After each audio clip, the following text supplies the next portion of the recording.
Bienvenue sur Africa 24 dans cette nouvelle édition du QG News. Voici les titres de l'actualité.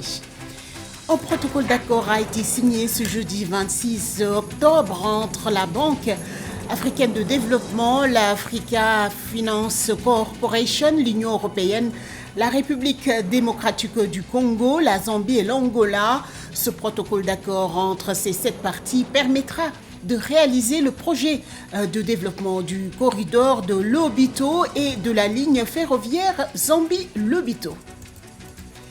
Au Cameroun, le directeur général du port autonome de Kribi, Patrice Melom, mise sur son extension. Cette extension permettra de renforcer la croissance économique.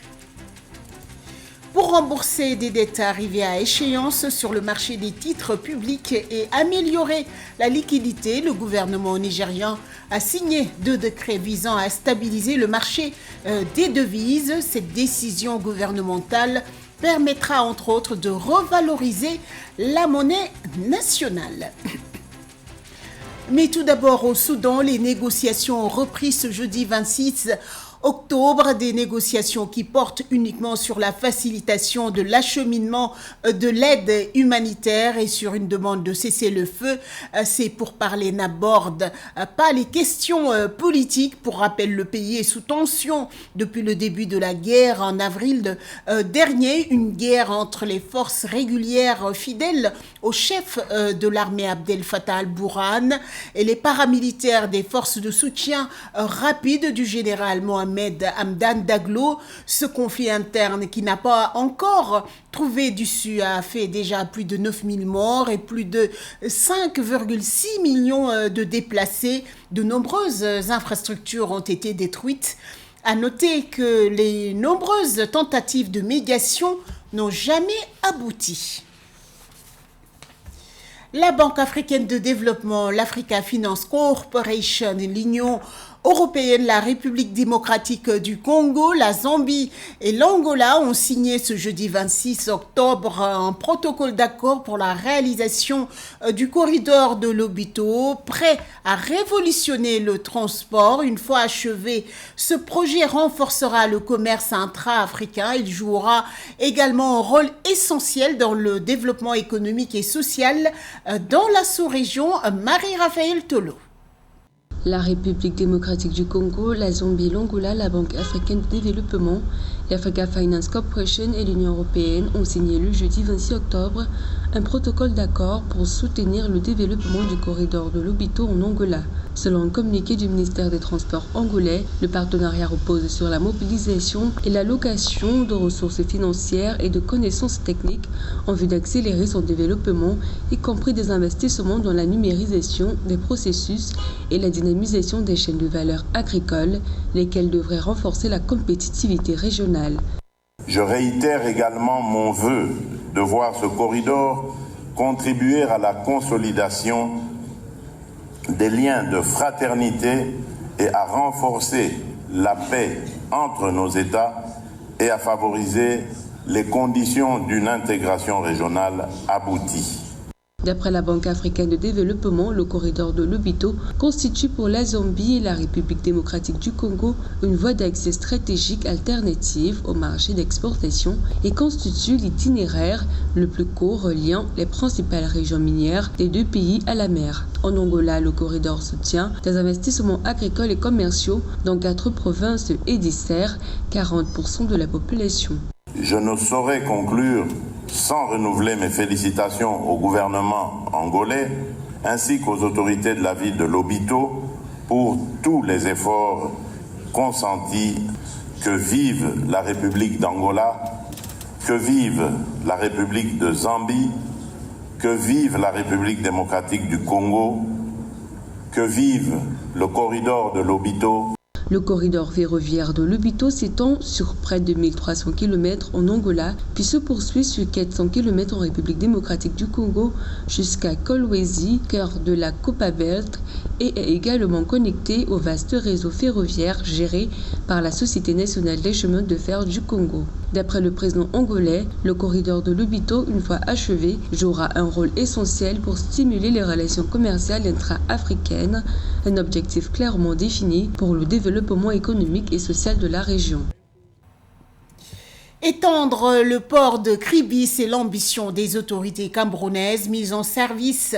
En 2018, ce port a permis de désengorger le port de Yaoundé, où le temps d'attente des navires est particulièrement long en raison de l'intensité du trafic. Ce port en eau profonde représente une zone d'activité industrielle et linguistique qui devrait abriter une nouvelle ville de 100 000 habitants d'ici 2040.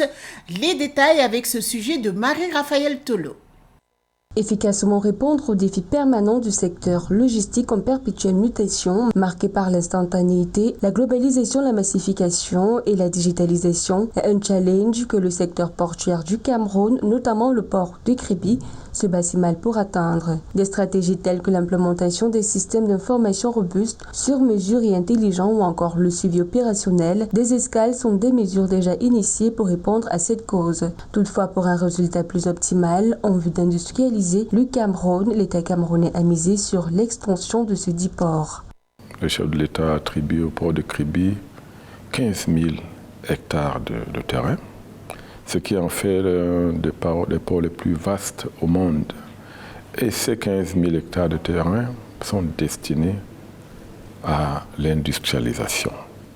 Aujourd'hui, nous sommes en train de travailler sur la mise en place d'une zone industrielle intégrée sur 1500 hectares, naturellement phasée, de manière phasée. Et sur ces 1500 hectares, nous comptons développer des industries de toutes sortes, de tout genre, selon le schéma d'aménagement qui existe. 4 ans après le démarrage de ses activités commerciales en mars 2018, le port autonome de Kribi a déjà vu transiter près de 1600 navires pour un trafic global estimé à plus de 33 millions de tonnes de marchandises diverses, essentiellement grâce aux exportations de gaz naturel liquéfié. D'après Patrice Mellom, directeur général du port autonome de Kribi, seulement 1/10 des installations portuaires prévues initialement du port de Kribi est aujourd'hui sortie de terre. Ainsi, une pleine extension de ce port permettra d'industrialiser toute la ville de Kribi avec des chances d'atteindre les zones périphériques. La zone industrielle de Kribi va être, qu'on le veuille ou non, la principale zone industrielle du Cameroun. Nous attendons 50 000 emplois directs sur ces 1500 hectares.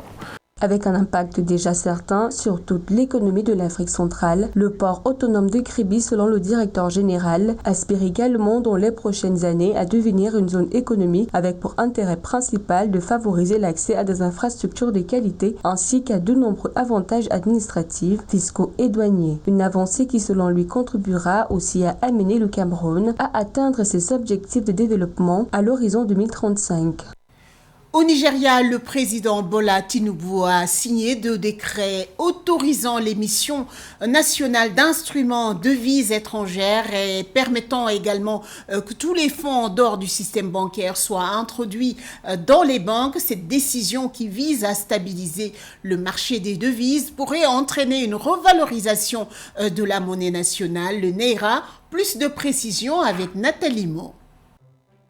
Le gouvernement nigérian a annoncé un plan visant à stabiliser le marché des devises. Le 26 octobre 2023, la presse locale a révélé que l'exécutif a conclu un accord avec la Nigerian National Petroleum Company Limited, la NNPC. 7 milliards de dollars des dividendes générés par l'exploitation du gaz naturel liquéfié seront ainsi titrisés. L'objectif de cette opération est de rembourser des dettes sur le marché des titres publics arrivés à échéance. Les autorités nigérianes s'attendent à une amélioration de la liquidité et une appréciation de la monnaie à environ 1000 naira pour $1 contre environ 800 naira pour $1 actuellement.